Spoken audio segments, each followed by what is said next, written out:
I'm really happy for you. I'm gonna let you finish. But Beyonce had one of the best videos of all time. One of the best videos of all time. I know earlier I said that someone can make a video. Yo, hey, that might have been the start of Ye showing he was crazy though. Like, nigga, why would you pull up to say this? Video of all the controversies that Eminem has been in and how that would last for hours. Well, I think that there's one man who can have a longer video, which is Kanye West, who now simply goes by Ye. There are so many controversies I could have picked from, including what has been going on recently, which seems to be lasting forever. I don't think that it'll stop anytime soon, and it's really sad to see. Like I said, I really wanted to focus on one controversy per person, and the 2009 MTV VMA incident is what I chose. I don't really think nobody fucking with me anyway, you know what I'm saying? 24 fucking hundred. I come from that fucking block. I been out that Johnny up and up that cutter. If we cannot get.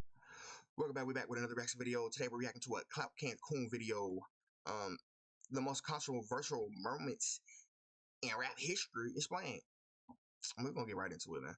Ever. He's a rapper that literally everyone knows. Doesn't matter your race, ethnicity, and or background. He's beloved by many people, and it's so crazy to me how much he's changed his image throughout the years. Most people who love Snoop either forgot or are completely unaware of the fact that his career could have been cut short all the way back in the 90s. This is due to an incident that occurred in August of 1993. Snoop and his bodyguard were involved in a shooting that led to the death of Philip Waldemariam. If convicted, Snoop would have faced the rest of his life in prison, and music history would have changed forever. The high-profile nature of the case, the backlash in the media for gangster rap, Snoop's gang affiliations, timing with his debut album Doggy Style, negligence from the LAPD due to them accidentally destroying key evidence, and Snoop's claim of self-defense are just some of the factors that aided in the case being controversial. In 1994, Snoop Dogg released a movie and a soundtrack called Murder Was the Case. My eyes are closed. What a lot of fans don't know about this song is that it's not about the Philip Waldemariam case at all. When questioned about the song, Snoop said that he unknowingly spoke things into existence. In the song, he mentions his girlfriend was about to have his baby, which was not true. She wasn't pregnant, and Snoop had not caught the case yet. While the incident occurred in 1993, the trial did not take place until late 1995 and ultimately concluded in early 1996. Snoop and his bodyguard were acquitted, but Snoop faced other charges such as accessory and voluntary manslaughter. The jury deadlocked on these charges, meaning that they could not reach a unanimous verdict. This led to a mistrial. This forever changed Snoop Dogg's life in the direction he wanted to go with music going forward. Last year, in 2024, Snoop Dogg successfully petitioned for his case to be sealed. Busta Rhymes' A-Rap Money. Busta Rhymes was the center of controversy back in 2008 when he released the single A-Rap Money for his album Back on My BS. Upon its release, the song received a ton of backlash for multiple reasons. One of the main reasons was due. Why is that song actually hard though, bruh? What the hell? We getting A-Rap money. To the hook, which was done by Ron Browse. He loosely sung the Shahada, which is very important to the Islamic.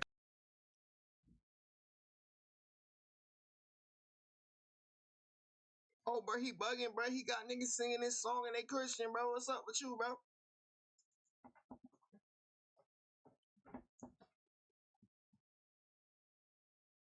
What the hell? Culture. People took issue with Ron basically mixing gibberish with the Shahada.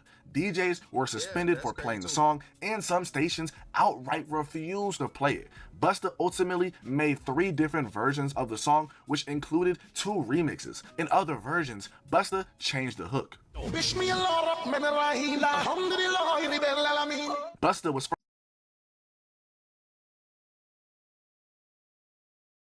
I don't think I've ever heard that remix. Facts. What the hell? further criticized for this due to reciting the beginning of the Quran. He was criticized because Busta is Muslim and people felt that he should have known the ramifications of doing what he did and how that might upset others. In response to the backlash, Busta is quoted as saying, "I really only respect the Arab culture. I ain't really trying to pay no attention to, these little people in political." Okay, cool. I just want to know why would you think it's okay for monks to be saying lyrics, learning the lyrics, right? And then they singing, basically saying that I bear witness to that the only God is Allah, brother. I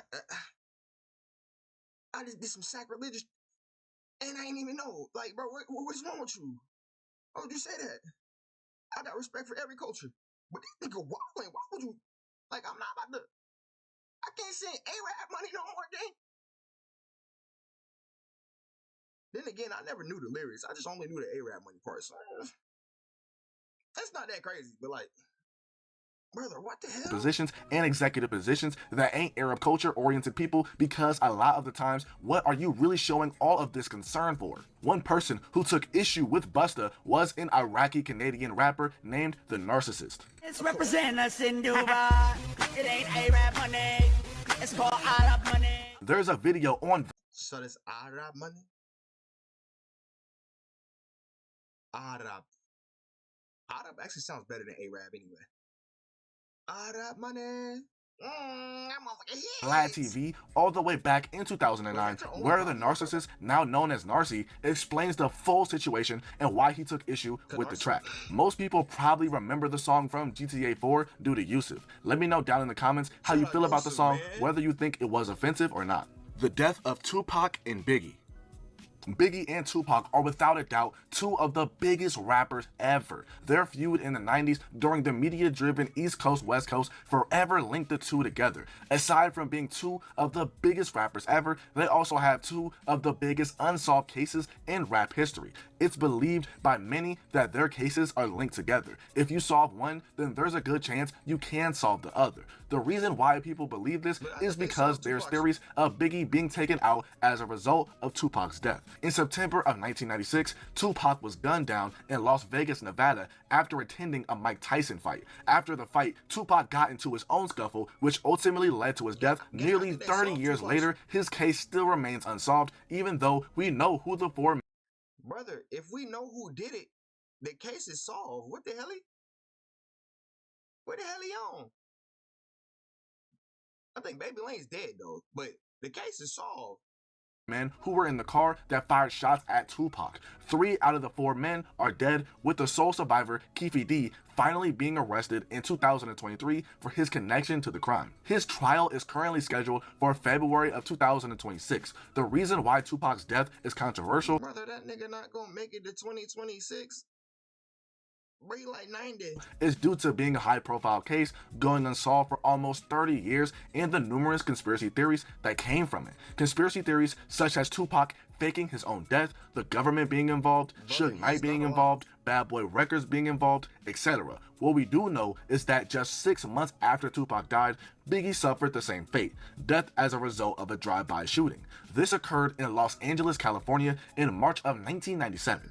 Biggie's death is controversial for the same reasons as Tupac's. His death involves a lot of conspiracy theories as well. Theories such as it being an inside job, Death Row Records being involved, the LAPD being involved, etc. Arguably, the most prominent theory is that Death Row Records was involved due to Biggie dying in their backyard, with retaliation for Tupac being the alleged motive. I will say that Biggie's case is a lot more murky than Tupac's, because I do believe in the coming years we'll see some sort of justice in his case. Travis Scott 2021 Astroworld Festival. In 2021, Travis Scott held his 3rd Astroworld Festival in Energy Park in Houston, Texas. Travis is well known for having some of the best and most energetic performances that can definitely get rowdy at times. By this time, he had developed a reputation for disregarding the rules. In 2015, he was arrested for disorderly conduct charges after he encouraged fans to jump over security barriers. In 2017, he was arrested for disorderly conduct and inciting a riot after a concert in Northwest Arkansas.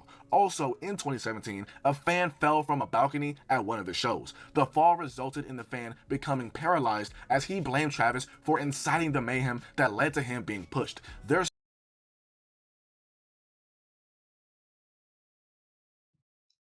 What? Nigga, why would you show up to this show? Thank you. I'm not pulling up to that bullshit, and I'm definitely not dancing on no damn balcony. Yeah, matter of fact, not pulling up to no Travis show. That nigga be tripping. so many other examples of Travis's reckless behavior, but the Astroworld Festival in 2021 is when everything caught up to him. About 50,000 people attended the event. Despite being sold out, groups of people rushed the gates in order to gain access to the festival. Numerous people were injured, but the situation got worse when Travis tweeted out a message. Nah, and we still sneaking the wild ones in. Again, why would you ever go to one of this man's shows? Let's not to blame none of the victims, cause nigga, shit happens. But what the I'm not pulling up to this. I done seen too many of this, bruh. This nigga actually got black people mosh pitting. Bruh, that must be the most dangerous I've ever seen in my life. That he was still sneaking the wild ones in. By the time that Travis took the stage later that night, there was fear among the security detail that the event wasn't going to end well. Their concerns, unfortunately, turned out to be valid, as 10 people died and hundreds were left injured at the event. During a police interview conducted 2 days after the festival, Travis told investigators that although he did see one person near the stage getting medical attention, overall the crowd seemed to be enjoying the show and he did not see any signs of serious problems. This was controversial because people believed that Travis was either aware of what was going on but disregarded it, or he did not do enough to help the situation. Things got even worse when Travis posted. Yo, that shit look like a skate park on down the Tony Hawk John. Like, look at this. This small ass. You know how many people was in that mall? Was controversial because people believed that Travis was either aware of what was going on but disregarded it, or he did not do enough to help the situation. Things got even worse when Travis posted a video on social media a day after the tragedy. I just want to send out prayers to the ones that was lost last night. We're actually working right now to identify the families. Bro, like, what the is he trying to aura farm? Does he have heartburn? What the why is he talking like this, gang? Explain to me what's going on here. Like, nigga, anything, you might as well start pulling out the fake tears. Like,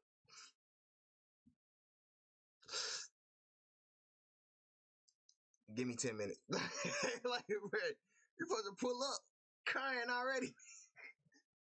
Yeah. So we can help assist them through this tough time. You know, my fans really mean the world to me, and I always just really want to leave. Why you ain't stop the show then? You ain't want to stop the show? You ain't want to stop that month? No? Nothing? You seen somebody getting assistance? Nothing? It was an ambulance. It was an ambulance in a crowd trying to get to people. You ain't want to stop the show? Nothing? I was like, I'm like, yeah, bro.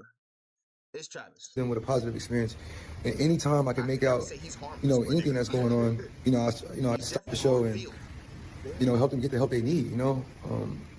Many people felt that Travis was not being sincere in the video, leading to more criticism. Whatever Travis does in his career, the tragedy of the 2021 Astroworld Festival will forever haunt him and remain a permanent stain on his reputation. Rick Ross, UOE No Verse. In 2013, Rick Ross featured on the song UOE No by Rocco alongside Future. During his verse, Rick Ross rapped, You ain't even know it. You ain't even know it. Why he saying it like that? Is Cloud white? Maybe Cloud just young and he never heard the song before. What is going on? this infamous lyric. Put Molly all in her champagne. She ain't even know it. I took her home and I enjoyed that. She ain't even know it. This lyric caused mass outrage, and when questioned about the lyric, Rick Ross said that his lyric was misunderstood. I want to make sure this is clear. That woman is the most precious gift known to man. You understand? It was a misunderstanding with the... How the hell did we misunderstand the lyrics? Gang, you said you gave her a pill, you put a pill in her drink. She did not know it. Bill Cosby. You took her to the crib, then enjoyed that. She didn't even know it. Bill Cosby. What the are you talking about? There's no misunderstanding there. You're not deep. You don't have, there's like, Your lyricism is very surface level, brother. There's no levels or layers in your bars. You acting like you're writing like Lupe Fiasco or some like what the are you talking about? It's very simple to understand what you're saying. There's no misunderstanding there. The lyric, a misinterpretation where the term R was not used. I would never use the term R. As far as my camp, hip-hop don't condone that. The streets don't condone that. Nobody condones that. So I wanted to reach out to all the queens that's on my timeline, all the sexy ladies, the beautiful ladies that have been reaching out to me with the misunderstanding. We don't condone R, and I'm not with that. A women's rights group took action against Rick Ross and led a campaign to get him dropped from his endorsement deal with Reebok. The group is known as Ultraviolet, and they protested outside of Reebok's flagship store in New York City, New York. With mounting pressure from the public, Reebok decided to end their partnership with Rick Ross. In a statement, they said that Rick Ross did not live up to the value of their brand and they did not condone SA. They were also disappointed that Rick Ross did not display an understanding of the seriousness of the situation or have an appropriate level of remorse. After being dropped by Reebok, Rick Ross issued another apology. The one thing I don't understand is how the lyric even made the song in the first place. Just imagine how many people heard the song before it was officially released. Even worse, when the music video for the song was released, the lyric is animated. Once again, who approved this? Diddy and Shine nightclub incident. If I'm telling you that she's lying, and you saying, hey, well, she helping me, but I'm facing 25 years, and you looking at probation. Yeah, those are the things that you understand are unacceptable. You don't have to hold my hand. You don't have to do nothing, but don't try to hurt me. I know that right now Diddy is on trial and we all know why, but due to that still being ongoing as of the time I'm recording this, I opted to talk about another controversial moment in his career. In 1999, Diddy and Shine were involved in a nightclub shooting after a dispute that took place in New York City, New York. In 2001, Shine was sentenced to 10 years in prison after being found guilty of first-degree assault, gun possession, and reckless endangerment. His co-defendants, Diddy and his bodyguard Anthony Wolf Jones, were acquitted of bribery and gun possession. This case is controversial due to a multitude of things. Diddy had separate lawyers from Shine, with Shine having lawyers that were once on the payroll of Bad Boy Records. This can be seen as a conflict of interest. Where, he calling the witnesses, to do me dirty, then you understand that, well, man, if these guys is working for him, because I went to the judge like 3 times complaining about inefficiency with my lawyers, because they was just dumbing out. Like witnesses be on the stand, they would ask them 2 questions that didn't make sense and then sit down. It's obvious that they were selling me, you understand, in order to appease him. There was a dual loyalty there. Another controversial part of the case is that Diddy and his team called a witness to the stand who testified against Shine, who was his co-defendant. The woman who testified exonerated Diddy but implicated Shine. Multiple people were injured at the nightclub on that fateful night, with one noteworthy person being Natanya Rubin. A bullet struck her face, and she still has bullet fragments in her face to this day. She has always consistently claimed that it was Diddy that fired the shot that struck her. Another reason why the case was so high profile is due to Jennifer Lopez being there at the club that night. At the time, she was in a highly publicized relationship with Diddy. She was arrested along with Diddy and his bodyguard who fled the club. Her charges were later dropped. Shine was released from prison in 2009, and in an interview, he said that Diddy gave him $50,000 after spending a decade behind bars. Tory Lanez and Meg Thee Stallion incident. In 2020, Tory Lanez was accused of firing at Megan Thee Stallion during an argument after leaving a pool party at Kylie Jenner's house. In 2023, Tory was found guilty of assault with a firearm, possession of an unregistered firearm, and negligent discharge of a firearm. He was sentenced to 10 years in prison. People have been very divided on this case, with those who back Megan and those who back Tory. This is the freshest topic that I've discussed in the video because as I'm recording this, Tory Lanez was poked up 14 times in prison, but is expected to pull through. This added fire to the flames for those who feel like Tory shouldn't even be locked up in the first place. New developments have also emerged concerning the case between Meg and Tory. A former bodyguard of Kelsey Harris, Megan Thee Stallion's ex-friend, who was there the night of the incident, said that it was Kelsey who fired at Megan instead of Tory. The bodyguard served as Kelsey's bodyguard and driver during the trial. He said that he overheard a conversation that Kelsey had with her husband about the night of the incident. We will soon see what comes of this. Like I said, people are very split on who they believe in this case, which adds to the controversy. Contradictions, a love triangle, inconclusive DNA evidence, conflicting testimonies, and conspiracy theories are points of contention from both sides of this case when it comes to the fans. The Baby 2021 Rolling Loud incident. When I was in college a couple years ago, I really thought that DaBaby was poised to be the next superstar rapper. He kept on dropping hit after hit after hit. He was everywhere and had a style that had crossover appeal. I thought that it was only up for him, but all the hype and momentum that DaBaby once had came to a halt after his performance at Rolling Loud in 2021. During his performance, he made comments that were deemed to be homophobic and insensitive. You didn't show up today with HIV, AIDS, any of them deadly sexually transmitted diseases that'll make you die in 2-3 weeks. Put a cell phone like that. Lady, if you smell like water, put a cell phone like that. Fellas. Why did he say that though? I ain't gonna lie, something must have been on his spirit for him to be like, yeah, if you ain't got any of those, like what the hell? Like nigga, you seen Magic Johnson? This nigga been alive for 30 years plus after the diagnosis. Why the hell would you say that, gang? Now again, people keep telling me that nigga ain't got that shit, but I'm just saying that's the only like beacon you could be like. I mean, you can survive with this shit. I don't know what to tell you. Like, they got injections, all type of shit now. Like, huh? Lights up, fellas. If you ain't in the parking lot, put your cell phone like that. Let's be real about this. I remember when this happened, and to see someone's career just go downhill in real time was crazy to see. DaBaby's initial response after the incident did not do him any favors at all and led to more outrage. Dua Lipa, who previously worked with DaBaby for her diamond-selling song Levitating, condemned his actions. Elton John, a member of the LGBTQAI+ community, also condemned DaBaby for his HIV misinformation. It's a hood, nigga. That's my thing. I don't know what y'all be expecting from niggas, bro. I don't never put him on a pedestal to be like, yeah, bro, I'm supposed to be giving my information for this nigga, bro. This nigga was saying a random offhand comment. Now y'all saying he's spreading misinformation. Also, was something cut out from the clip? Because if he only talked about diseases, how do you know he wasn't talking about everybody? How do y'all know he was singling out the coalition? What are you talking about? Wait, what are y'all talking about? And homophobic statements. In the aftermath, DaBaby met with 9 HIV awareness organizations and GLAAD as he apologized for his inaccurate and hurtful comments. He lost his collab with Boohoo Man, several of his performances at festivals were canceled, and he received less radio play. I should add that DaBaby's set at Rolling Loud was further criticized for his decision to bring out Tory Lanez as a special guest. By performing at Rolling Loud, Tory violated a protective order that required him to stay at least 100 yards away from Megan Thee Stallion. This was right after Meg's set, and Tory's bail was increased as a result of this. Since Rolling Loud 2021, DaBaby's career has never been the same. He's had a few songs that have kinda caught on throughout the years, like Shake Something, which I feel like could have been a hit, but DaBaby will most likely never reach the heights that he once did. Mac Main, Every Girl in the World verse. In 2009, Young Money released their gold-selling song Every.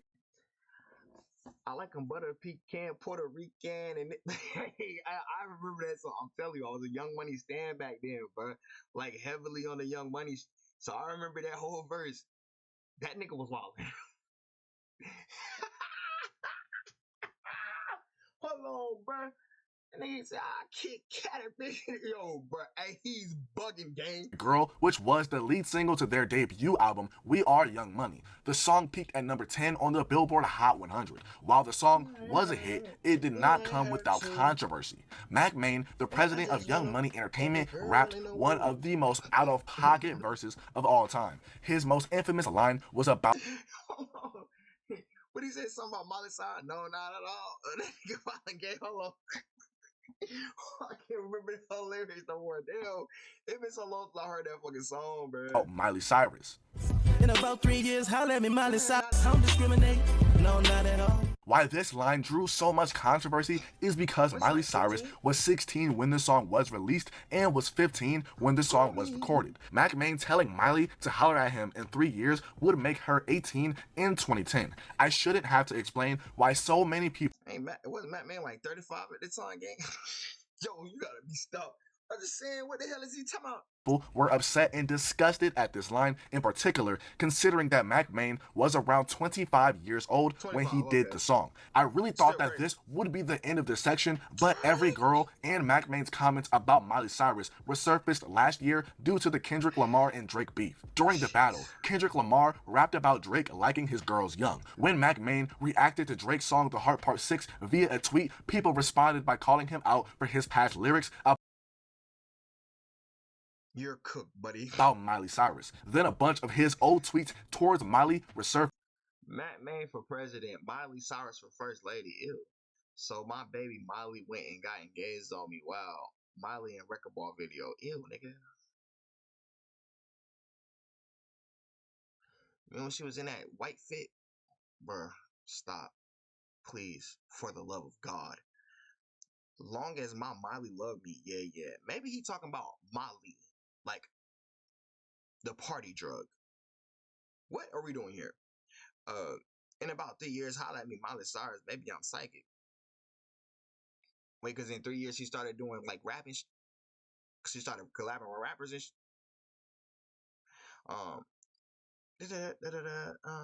hold on, it's more of a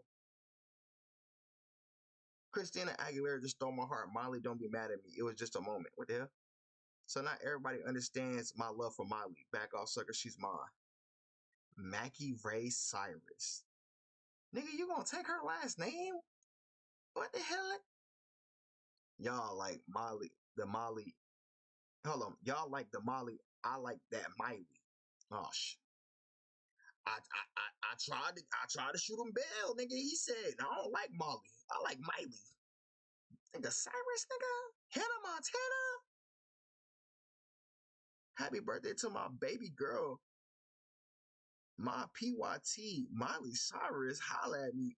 Nigga, what? I think one of the wildest tweets dates back to November of 2009. This is when Miley turned 17 and Mac tweeted at her wishing her a happy birthday. He also told her one more year. Bruh, like, are you freaking serious? Like, what the hell? Like, bruh, like, crazy. In 2012, when Miley was now around 20, is when she started to tweet back at Mac Main. Y'all let me know how y'all feel about this in the comment section below. Professor Griff, crazy. In 2012, at Mac Main, cause I'm so damn cute. Bro, I'm about to throw up.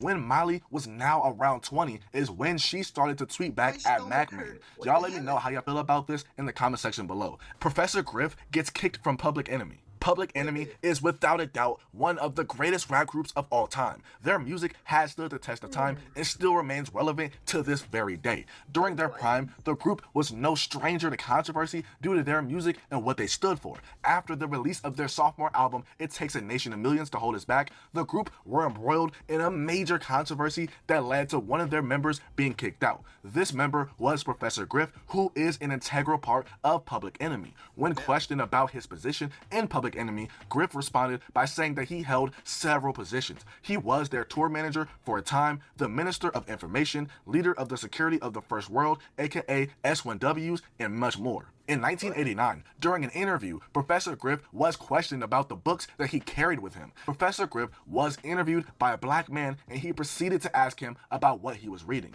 The two went over the information in the books, which led to an hour-long interview. Though the interview was over an hour long, only one small part of the interview was highlighted. It was essentially Professor Griff saying what the media labeled to be anti-Semitic. Griff's comments sparked outrage, which was fine by him because he said that Public Enemy initially had a 2-year plan. They planned to shake things up and then get out of the industry. The heat on Public Enemy increased as Jewish groups started to put pressure on Def Jam Records, the record label of Public Enemy at the time. This led to Professor Griff being kicked out of Public Enemy. In an interview, Griff explained that Chuck D did not want him out of the group, but it was other people like Russell Simmons, Flavor Flav, and Hank Shockley who wanted him gone. There was...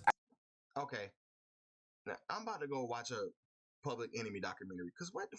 like, How did all of you niggas meet? Actually a press conference where it was announced that Professor Griff was no longer in the group. This happened in June of 1989, and a few days later, there was news that Public Enemy disbanded, but Chuck D said that he never said that the group was going to be disbanded. He clarified that Professor Griff had to lose his position, and now the group had a new Minister of Information named James Norman. But time went by, and Professor Griff got let back into the group, which added to the controversy. During all of this, Chuck D and a rabbi had a discussion on air about the situation. Well, as far as Public Enemy is concerned, it's not their music. It's the position of Professor Griff and the fact that no one in the music industry, and frankly no important black figure in America, has put Professor Griff in his place. But wait a minute. Chuck D tells me that he is repentant. Isn't that what you told me? Right now he's going through development of reconciliatory action. I'm sorry, Chuck, but you're not right. After he rejoined the group, he told the reporter in Kansas City that every word he has said is 100% I was there pure. at the time where the reporter hounded him down. Now, the reporter was chasing him down,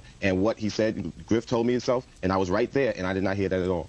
So it could have been his action by him saying, please leave me alone. You know, but like I said, since August, he has been on a step-by-step development on reconciling his actions because they don't represent the views of Public Enemy. And Rabbi Cooper, you know so.